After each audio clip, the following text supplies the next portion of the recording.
ഇത്രയും സ്വർണം എവിടെ നിന്നാണ് എന്ന് ഉടമ ഒരു കുശലാന്വേഷണം എന്ന രീതിയിൽ ചോദിച്ചു. ഉടൻ തന്നെ അവർ ബാഗിൽ നിന്നും ഒരു വിസിറ്റിംഗ് കാർഡ് എടുത്ത് നീട്ടി. KB കെമ്പമ്മ ചിട്ടി ഫണ്ട് എന്ന രീതിയിൽ അതിൽ അടിച്ചിരുന്നു.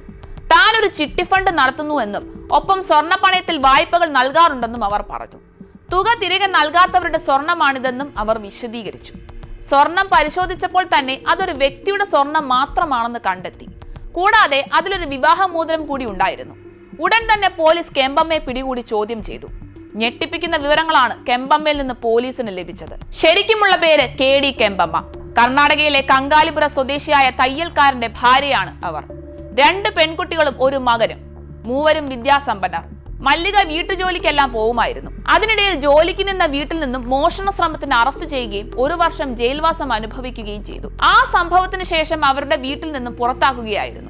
തുടർന്ന് ഒരു സ്വർണ്ണപ്പണിക്കാരന്റെ കൂടെ കൂടി. അവിടെ നിന്നാണ് പൊട്ടാസ്യം സയനൈഡിനെ പറ്റിയുള്ള അറിവ് മല്ലികയ്ക്ക് ലഭിക്കുന്നത്. ഉള്ളിലെത്തിയാൽ പെട്ടെന്ന് മരണപ്പെടുമെന്ന അറിവ് അവരിലെ ക്രിമിനൽ ബുദ്ധി ഉണർത്തി. സ്വർണ്ണപ്പണിക്കാരൻ അറിയാതെ കെമ്പമ്മ പൊട്ടാസ്യം സയനൈഡ് എടുത്ത് സൂക്ഷിച്ചു. 1999 മുതലാണ് ഇവർ അവരുടെ കൊലപാതക പരമ്പര ആരംഭിക്കുന്നത്. 30-കാരിയായ മമതാ രാജനായിരുന്നു മല്ലികയുടെ ആദ്യത്തെ ഇര. ക്ഷേത്ര പരിസരങ്ങളിലായിരുന്നു ഇരയ്ക്കായി അവർ വലവിരിക്കാറുള്ളത്.